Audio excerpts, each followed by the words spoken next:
on the YouTube channel of Sri Nansagar Coaching Classes. If you like this video, please subscribe this channel. Students, मागच्या व्हिडिओमध्ये आपण living organisms and life processes काय आहे किंवा कशा प्रकारचे आहे हे आपण बघितलेलं आहे. आज आपण living organism and energy production कसं होतंय ते बघणार आहोत की लिव्हिंग ऑर्गॅनिझम मध्ये एनर्जी प्रोडक्शन कसं होतं, त्यांच्यामध्ये काय काय क्रिया घडतात, ह्या प्रोसेसेस काय आहेत ते आपण इथे बघणार आहोत. So in living organism respiration is occur at two levels. की रेस्पिरेशन जे होतं ते आतापर्यंत आपल्याला माहिती आहे की एकच माहित होतं, ते म्हणजे कोणतं तर इनहेलेशन आणि एक्झिलेशन. तर लिव्हिंग ऑर्गॅनिझम मध्ये रेस्पिरेशन हे दोन लेवलवरती होतं. एक म्हणजे ऑर्डिनरी लेवल आणि दुसरी म्हणजे सेल्युलर लेवल. सो की ज्या ठिकाणी आपण ऑक्सिजन आणि कार्बन डायऑक्साईड इनहेल करतो, ऑक्सिजन इनहेल करतो इनहेलेशन, आणि एक्झिलेशनच्या वेळेस कार्बन डायऑक्साईड आपण बाहेर टाकतोय, आणि हे एक टाईपचं एक रेस्पिरेशन झालंय. आणि जे सेल्युलर लेवलवरती होतं ते एक रेस्पिरेशन की ज्या ठिकाणी कार्बोहायड्रेट्स असतील किंवा ग्लुकोज मॉलिक्यूल जे असतात ते काय होतात, स्टेप बाय स्टेप तिथे त्यांचं ऑक्सिडेशन होतं आणि त्यातनं एनर्जी रिलीज होते. So this process is done with the help of the some oxygen. So ही जी प्रोसेस होते ती ऑक्सिजनच्या मदतीने होते. रेस्पिरेशन हे ऑक्सिजनच्या मदतीने होतं. मग हे दोन लेवलवरती चाललं, ते म्हणजे एक सेल्युलर लेवलवरती झालेलं आहे आणि एक जे आहे ते ऑर्डिनरी लेवल. सो अशा दोन टाईपच्या हे सेल्युलर दोन टाईपचे हे रेस्पिरेशन इकडे घडलं जातं की एका ठिकाणी एनर्जी रिलीज होते आणि एका ठिकाणी आपण इनहेल आणि एक्झिलेशन करतो, CO2 बाहेर टाकतोय, ऑक्सिजन आतमध्ये घेतो, बरोबर. मग आता ही जी एनर्जी आहे ही आपल्या बॉडीमध्ये कशी डेव्हलप होते, कशी तयार होते ते आपण आजच्या व्हिडिओमध्ये बघणार आहोत. First of all, let's see, can you recall questions? So first question is, how many atoms of carbon, hydrogen and oxygen are respectively present in the molecule of glucose? ग्लुकोजच्या मॉलिक्यूलमध्ये कार्बन, हायड्रोजन आणि ऑक्सिजनचे किती molecules आहेत? So you know that the molecular formula of glucose, that is a C6H12O6. So there are 6 number of carbon, 12 number of hydrogen and 6 number of oxygens are present in the glucose molecule. So this is the number of glucose molecule. Then which type of chemical bonds are present between these all atoms? या all atoms मध्ये कोणत्या टाइपचे bond present आहे? So there is a bond between them is a covalent bond. यांच्यामध्ये जी bond formation आहे ती कोणती आहे? कोव्हॅलंट बॉन्ड आहे. मी तुम्हाला मागच्या वेळेस पण सांगितलेलं आहे की there are different types of bonds. Covalent bond आहे, then ionic bond आहे, peptide bond आहे, different types of bonds are there. But here a bond between these three are the covalent bond. Then in terms of chemistry, what happened? Next question is, in terms of chemistry, what happened actually when a molecule is oxidized? की chemically केमिस्ट्रीच्या फॉर्ममध्ये की एखादा molecule हा oxidised होतो म्हणजे नक्की त्याच्यामध्ये काय घडतं, तर ऑक्सिडाइज्ड होतो त्यावेळेस ऑक्सिजन हा गेन केला जातो किंवा एखादा इलेक्ट्रॉन जो असेल तो लॉस केला जातो. लॉस ऑफ इलेक्ट्रॉन होणं किंवा एक ऑक्सिजन गेन होणं यालाच काय म्हटलं जातं, ऑक्सिडेशन होतं. म्हणजे एखाद्या मॉलिक्यूलमध्ये जर ऑक्सिजन ॲड झाला तर त्याला पण ऑक्सिडेशन म्हणू शकतो, किंवा एखादा इलेक्ट्रॉन त्या मॉलिक्यूलमधनं निघून गेला तरी त्याला काय म्हटलं जातं, त्याचं ऑक्सिडेशन झालंय असं म्हटलं जातं. हे कॅन यू रिकॉलचे क्वेश्चन्स आपण इकडे बघितलेले आहेत. Now, carbohydrates is the food that we can consume the energy every day for the energy. की आपण कार्बोहायड्रेट जे आहे हा एक फूडचा फॉर्म आहे आणि तो आपण रोज का कंझ्युम करतो, तर आपल्याला एनर्जीची गरज असते त्यासाठी. So these are the energy sources mainly utilized for the production of energy required for the daily need.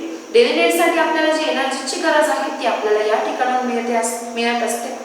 So for this purpose, या पर्पजसाठी जो ग्लुकोज आहे हा टाईप ऑफ कार्बोहायड्रेट्स आहे की कार्बोहायड्रेट्सचा एक टाईप आहे ग्लुकोज, आणि तो glucose step by step oxidized होणं गरजेचं असतं. And this is called as a cellular respiration. मी आत्ताच तुम्हाला सांगितलं की रेस्पिरेशन दोन लेवलवरती आहे. जे आपण इनहेल आणि एक्झिलेशन करतो हे एक रेस्पिरेशन आहे, आणि दुसरं म्हणजे सेल्युलर लेवलचं रेस्पिरेशन आहे. So what is cellular respiration? So cellular respiration is the Cellular respiration is the glucose, a type of carbohydrates that is oxidized step by step. की हा एक ग्लुकोजचा टाइप आहे and that is oxidized step by step, that is called as a cellular respiration. याला म्हटलं जातं cellular respiration की ज्या ठिकाणी ग्लुकोज हा स्टेप बाय स्टेप ऑक्सिडाइज्ड होतो. So this cellular respiration are of two type. cellular respiration चे दोन टाइप आहेत. एक आहे aerobic respiration, दुसरा आहे anaerobic respiration. रेस्पिरेशन चे दोन टाइप झाले, aerobic respiration end anaerobic respiration. मग काय फरक आहे तर एरोबिक रेस्पिरेशन म्हणजे इथे काय येतं ऑक्सिजन इन्व्हॉल्व्ड होतो and anaerobic respiration oxygen is not involved or without oxygen. म्हणजे ही जी प्रोसेस होते ही काय होते विदाउट ऑक्सिजन होते, तिला anaerobic respiration म्हटलं जातं आणि जी विथ ऑक्सिजन होतं त्याला म्हणतात aerobic respiration. So there are two type of respiration, aerobic and anaerobic respiration. So now let's start the aerobic respiration.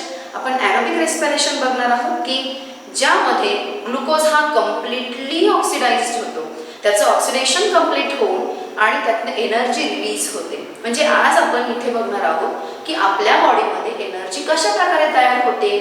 तर ती एनर्जी तयार होणे म्हणजेच रेस्पिरेशन थ्रू ती एनर्जी तयार होते.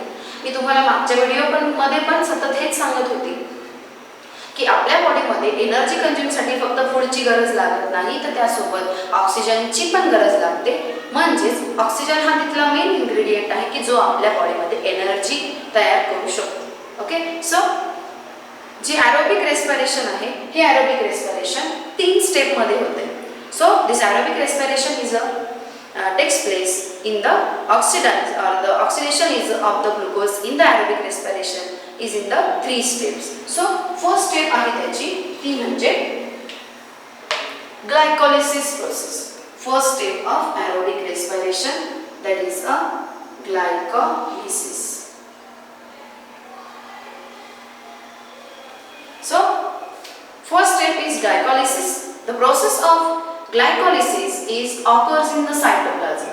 लक्षात ठेवा की जी ग्लायकोलिसिसची जी प्रोसेस आहे ही कुठे घडते, it's occur in the cytoplasm. म्हणजे सेल मध्ये न्यूक्लियस आहे, त्याच्या आजूबाजूला सायटोप्लाझम आहे, मायटोकॉन्ड्रिया आहे, मध्ये मायटोकॉन्ड्रिया आहे, सायटोप्लाझम आहे. सो लक्षात घ्या की ग्लायकोलिसिस प्रोसेस ही कुठे घडणार आहे, it is in the cytoplasm. So he process घडते सायटोप्लाझम मध्ये. occurs in cytoplasm. So this process is occurs in cytoplasm.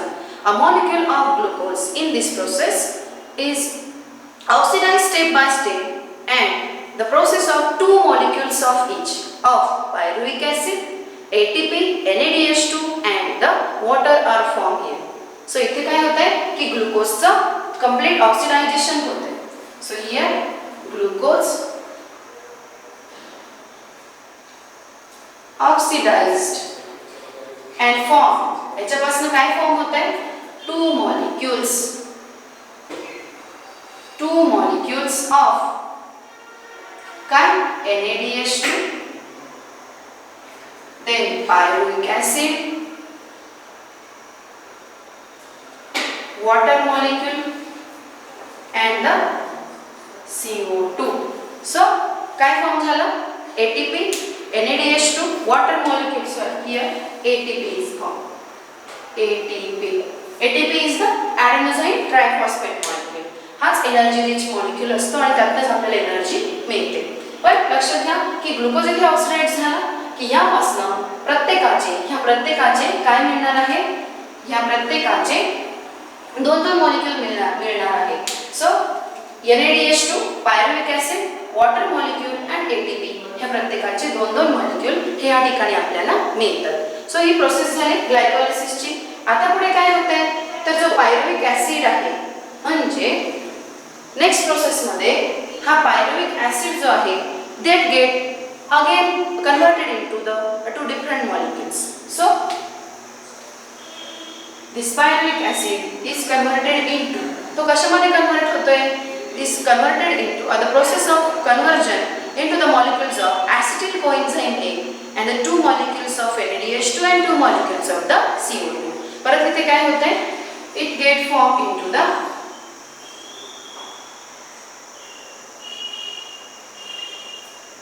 acetyl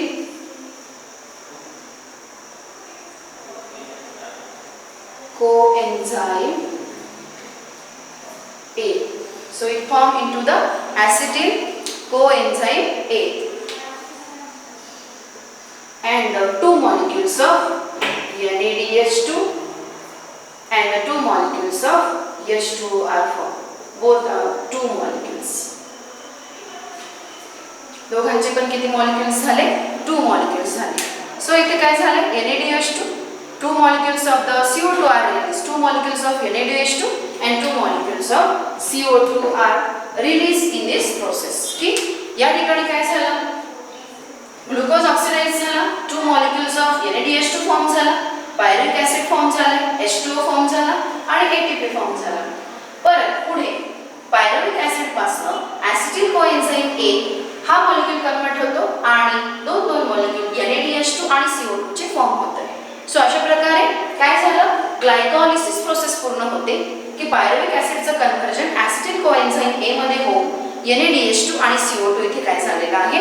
release होतो ह्या प्रोसेस मध्ये. देन एरोबिक रेस्पिरेशनची सेकंड प्रोसेस आहे ती म्हणजे tricarboxylic acid cycle.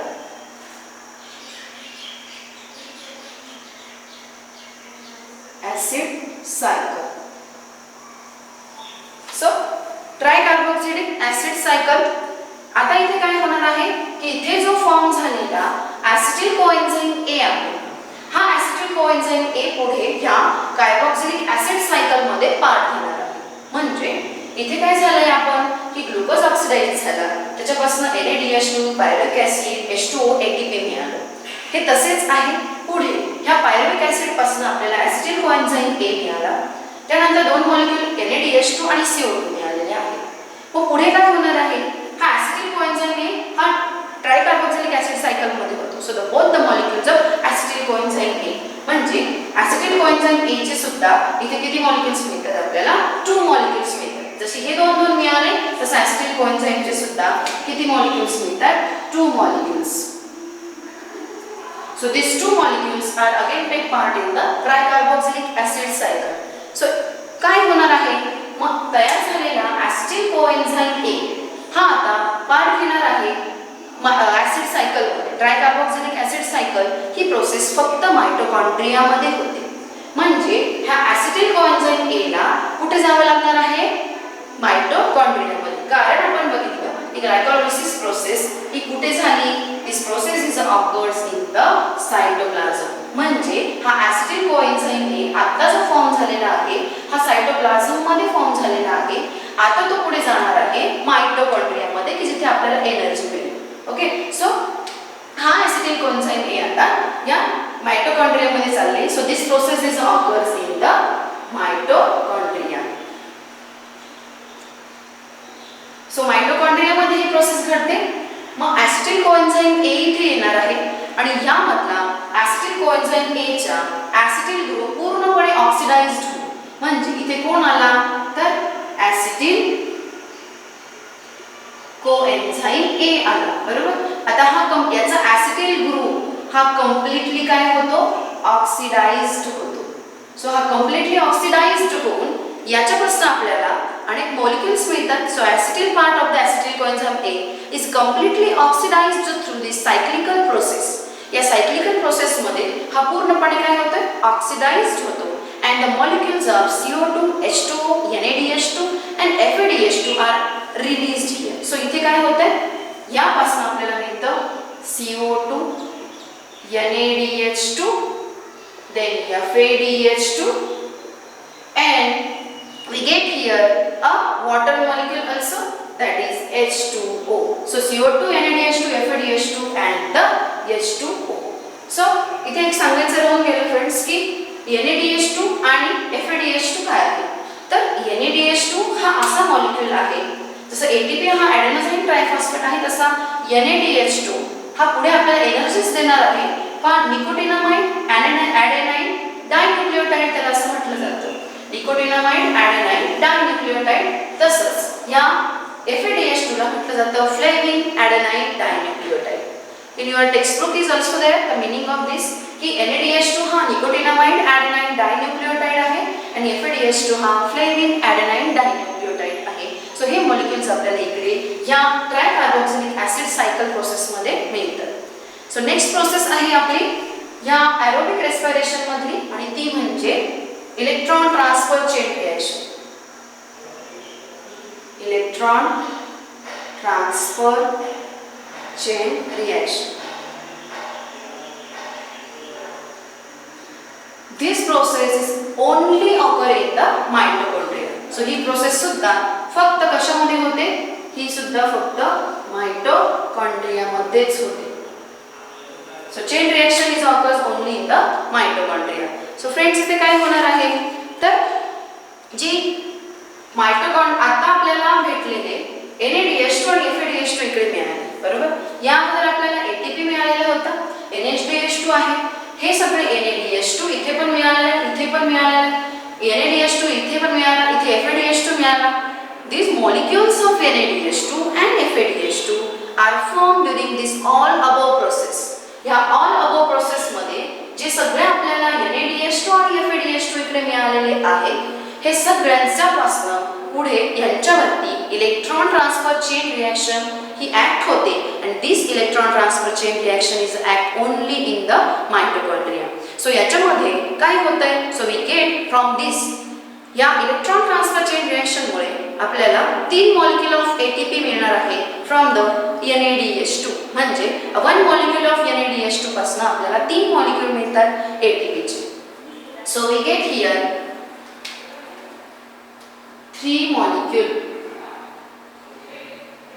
of ATP from 1 molecule of NADH2 and we get 2 molecules of ATP from the 1 molecule of FADH2.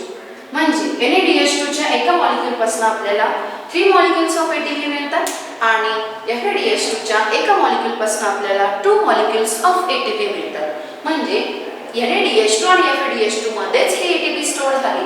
यांच्यावरती electron transfer chain reaction act झाल्यामुळे आपल्याला काय मिळालं? हे ATP चे मॉलिक्युल्स इथे मिळतात. सो फ्रेंड्स या ठिकाणी आपल्याला जे ATP मॉलिक्युल्स इथे मिळालेले आहेत तेच ATP मॉलिक्युल्स पुढे जाऊन काय होतंय? एनर्जी क्रिएट होते आणि त्या एवढंच नाही तर ह्या ठिकाणी या प्रोसेस मध्ये आपल्याला CO2 आणि वॉटर मॉलिक्युल्स सुद्धा काय होतात? रिलीज होतात.